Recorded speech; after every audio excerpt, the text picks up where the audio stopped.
Yo, what is up, guys? And I am back today, and I'm gonna be playing the same deck. I'm gonna call it the best NA deck from now on, and Structures 3.0 with Rocket, Electro Spirit, and guys, the deck is crazy. Really excited to show you these games because this has been like my easiest climb in a lifetime. I don't know whether I got better at the game or what's going on, but yeah. Again, I'm gonna talk about the opening play. Notice how I cycle to my archers. Once I have Xbow, I'm going archers, and then I'm just going opposite lane pretty much to whatever they place, unless it's like a 3 elixir bandit. We get a tiny lock there, and we get a little bit of pressure, so really good opening for us. I want to cycle my Electro Spirit and split archers in the back once again because I know I'm up elixir. Going for the same thing in single. Really the single play for me against almost like 99% of matchups. I'll tell you pretty much what matchups as they come along where I don't want to do that, but 99% of the time single elixir, split archers in the back, Xbow opposite lane, pretty much against whatever you play. Yeah, Xbow tutorial 101. Look, boom, baby dragon, boom, opposite lane. Look at this damage, 9 in front, because you know they're gonna block it. Peck is a really tough counter. I was not thinking he had that. Anything else would have been like easier, but yeah, we're kind of gonna like stall like this. Use our 2 skeletons to stall here, and at this point, I don't know if we're gonna be able to get the lock, but we do still are fighting for it. He does come into the bar barrel, so we're gonna get a little bit of archer damage, but he does get a bit of damage opposite lane. But honestly, I'd rather take a little bit of chip damage in single rather than like letting him attack and build a good push. I feel like this way we have the initiative. And now I know he's using P.E.K.K.A, and also there's always a good chance if they're using a heavy unit like P.E.K.K.A or RG or something like that, you can outcycle it. So, yeah, I'm just going to go in again here, and I apologize, guys, if I sound a little bit sick, but might be a bit of a ASMR video, because for some reason I just like talking like this, and yeah, I don't know, it's like, I feel like I talk a little bit different when I'm being recorded, not sure why, but I guess this guy had an awkward cycle, and he just couldn't do anything, so we're just gonna protect this Xbow kind of with the lies here, and yeah, unfortunately he does commit to like 10 elixir on it, so kind of wish I almost didn't play the Electro Spirit. And we're gonna play bot cycle log right there, patented bot cycle. That's my log here, and we almost went for like a bot cycle Xbow there, and luckily we didn't though. We regained our senses there, and he's gonna go ahead and hack the King Tower. And that's super funny for me because I'm pretty sure this guy's using Graveyard, and I'm just gonna go ahead and rocket him after that. Like, the BM is real. And he's gonna go in for his mirror baby dragon. And I'm thinking this should be a bit of an issue, but yeah, to be honest, guys, I should have put that lower. And the miner coming in is actually kind of scary. And I'm just gonna go in opposite lane because I feel like he's not gonna. I see that hut, and I know he's not gonna be able to Graveyard, and so that means he can't get that much damage. So I feel like if I apply pressure opposite lane, he's not going to be able to do anything. He just has to defend, and he does get a little bit of damage here. So and he gets a pretty nice poison down. So I'm not sure if we're going to break through, but I was just happy he's not going in with the Graveyard here. So again, look, we baited out the P.E.K.K.A and the poison. So he's going to E-Spirit here. Don't even want to log. I want to cycle here, and he's up a little bit of elixir, so I actually avoid going in. And I do want to be able to like defend this silly double drag push. I know it's not going to pull, so I'm going to knight. Again, I wish I knighted lower, but even if the Tesla's not engaged. But at this point, I'm just going to set up a defensive Xbow because I want to take out that hut and just make sure we like kill miners and just like sweep the defense here so we can just rock it. And he does go for the poison. And guys, the math here is hut plus poison is 9 elixir, and Xbow 6, so I get the rocket for 6, so it's like I go down 3 elixir kind of, but the idea is like he's poisoning my Xbow, so it's a +2 trade for him, but my Xbow kills is like barb hut, so it's like -3, so I get 3 elixir back, and that's why I can rock in just the way the rocket. Of course, there's like barb hut spawns, whatever, but like that's just all like, the fact is that he played it and it pretty much did nothing. Like, it kind of supported his units, but not enough to really do anything, so it doesn't really count as like a elixir tangible gain. Guys, I don't know what it is, he's just like good at using Baby Dragon or like what's going on here, but apparently like Baby Dragon just pulls nowhere, so super annoying. This game's like much closer than it should be, but I do catch the miner here, and we're just gonna end it off with the rocket here, and yeah, luckily people are still playing Barb Hut, and I'm not sure why Xbow there is probably on the BM, and Xbow is gonna take the tower. Alright, I'm not even sure, maybe it was a rocket, but yeah, good game. Don't look at that.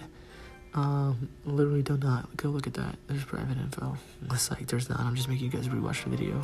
LOL. Anyway, next match, there's a deck 3.3 cycle, pretty light.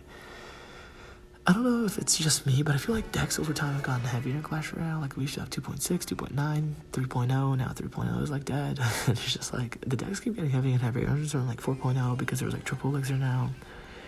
And triple elixir really does change everything, guys, because, I mean, you can just, like, shamelessly throw rockets at their tower, like a person with, like, no dignity.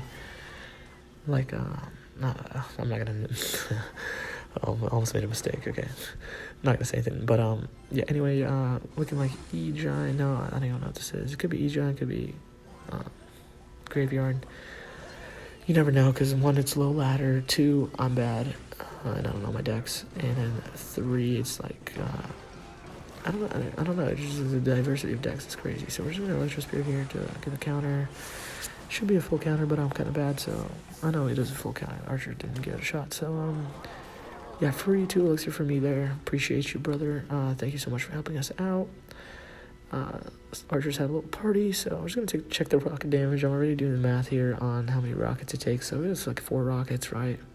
I said 4 rockets in a log here, so, and what that means is, if you know it's 4 rockets in a log, it's going to be a lot more logs to get down to 3 rockets. So, 4 rockets is kind of a lot. I kind of like at the 3 rocket range, but, we'll probably go in at the rate this guy's playing. We're probably going to go in again because, I mean, like, dude, yeah, I'm hitting with the well played. The guy's, like, kind of a bot here, and I'm the best bot around. I've never been a bot, like, bot cycle, so, yeah, so it should be easy win here. I beat all bots. I'm a bot killer. I'm going to rename myself to bot killer. So, yeah, I was going to go in here, and I knew he was going to put Skill Dragon. I knew he was going to put Ice Wiz. Luckily, I do got that downtime. I did predict it, kind of, but I predicted it late, and I thought it was going to be late, but I wasn't. So, yeah, we're going to defend this with Higher Life. Unfortunately, he Barbarrows. Barbarrow, I feel like, is so hard to avoid in terms of, like, quote-unquote getting predicted. I feel like they just Barbarrow you and whatever. But, Tesla cleans up nicely here, and it has a little bit of health, so, we could go in, but I'm not going to because the Tombstone... Such an annoying card for Xbow players. I recently kind of realized, like, I wasn't entirely sure I was on this boat, especially in single elixir. Like, all the top Xbow players, I just hate Tombstone, I'm just gonna log it out. And I used to kind of, like, log the tower at times, especially in single elixir, because I was like, I don't know, I'm not gonna go in, like, I don't know, it's like I can kill the Tombstone, it takes like 3 shots, but, yeah, the reason why I think top players say that, and the reason they do that, I'm going to just log the egg here, not good value. I think our archers are going to be able to do everything. It's not going to do anything, but the archer should survive. Oh my gosh, Alexis Spear, please. Oh my god, the news is something. Okay, holy cow, crazy push. Yeah, sorry, back to the important part. Why log the Tombstone when you play Xbow? I think a couple of reasons. I think one reason, right, is Tombstone's 3, log is 2, so you kind of get rid of it, so it's almost like a +1 trade in a way, because it's not there for very long. And instead of getting a +1 trade, you can get the same trade, but you get a little bit of tower damage. But what you lose for 77 tower damage is you lose a lot. You lose kind of the initiative, and you kind of lose, like, quote-unquote potential, you could say, because if you don't log out the Tombstone, they have that defensive Tombstone on the field, and it's just kind of, like, mentally, it's, like, exhausting. It just, like, stops you from going in. So, okay, that bird pops up, super annoying. The Tombstone, it, like, stops you from going in. Really bad graveyard, by the way. I'm just gonna cycle back to, I already have a Knight protecting the front. I'm just gonna Knight the back. Double Knight it up, you know, on a Sunday afternoon, if you know what I'm saying. You know what I'm saying. But, yeah. Sorry, guys, I can't even finish. There's too much stuff happening. Archer's on left. We're gonna go ahead and... Okay, bro. I'm just gonna rock it here. And, yeah, we're, like, gonna log. And, I'm gonna defend this first and get back to another rocket log here. Don't want to just, like, commit to a full rocket cycle. Yeah, we want to survive. Okay, maybe if I can finish this defense. This guy's so annoying. He just keeps going in. Okay, we just have to rocket log this, please. And he keeps going in. It's like I'll defend with the archers first to make sure we, like, stop all damage, and then we'll log, and we should be good. And it's super close, but we do get the win, so good for us. Alright, before the next game starts, I'm going to quickly explain what a Tombstone... If you don't log the Tombstone, it's on the field, and it kind of stops you from going in. It's like a mental thing. Like, it adds on to his push, and it's there for like a full minute. I think it's like 45 seconds, so... Mostly takes him to 2 elixir, and, yeah, 77 tower damage. Like, you're always going to be able to throw, like, a log later if you need it, and it's really not the end of the world. Like, 77 tower damage is not the end of the world. Like, your starting hand is quote unquote more important than 77 tower damage, because it's all about like the potential, the break. Like, you know, you want to get an Xbow lock, you want to get up elixir enough to like throw a rocket. You know, that's like a real advantage. 77 tower damage is not an advantage, especially when the tower is at full health. Like, if their tower is at like 1,000, right, maybe you're like, it's a difference between 2 rockets and 1 or something like that. But or like 1 cycling back to another log and like triple overtime, whatever. But in single elixir, you definitely want to go ahead and log out the tombstones, just because it's more of a momentum play, because you want to have the momentum, you want to like kind of clear it out, you want to like quote unquote trade evenly, and just, you know, fix your cycle, kind of get back to those archers and have a clear open field, so that when they play something in the back, you can go opposite lane with your Xbow. And I think that's kind of the theory, at least that's my understanding as best as I can put it. I haven't really heard it explained in detail as I have explained it now, but I also think that's why. Yeah, whenever you do go into Xbow, kind of how I'm going in here, against the Tombstone and against the Battle Brawler, Cage, whatever, just go into opposite lane, because you don't want that pressure coming to your lane. You just want to kind of just like redirect all the small things opposite lane, and you want to just focus on getting a nice Xbow lock, because just a tiny lock turns into like 1,000 damage, and it's like a comparative advantage to how much damage you take opposite lane. You get like a positive trade, so you want to maximize that as much as possible. Yeah, guys, I hope that kind of clears it up why I logged a Tombstone. Something I didn't quite understand for a long time, but after experience, I do think I agree. It is like really annoying. So, and it's more so not even that it's that annoying, but it's just like early game 77 damage is not gonna make or break things.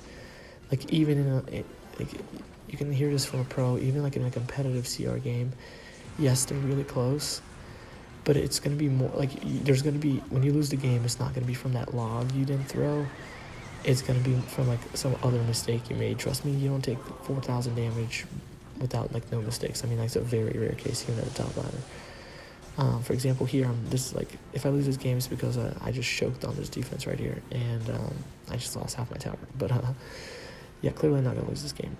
And I'm just going to defend here and don't want to rocket prematurely. Never rocket prematurely. You can log prematurely because it's 2 elixir, but like, bro, rocket 6 elixir.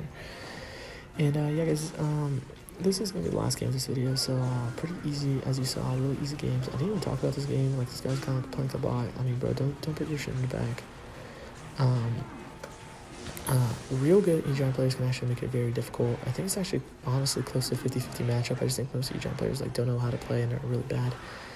But yeah, guys, that's going to be it for this video, and I hope you enjoyed, and I'm going to bring you a lot more of this deck, and spoiler alert, I'm like pretty high up on ladder right now, so yeah, once again, drink some water, like the video, and I'll see you guys in the next one. Peace.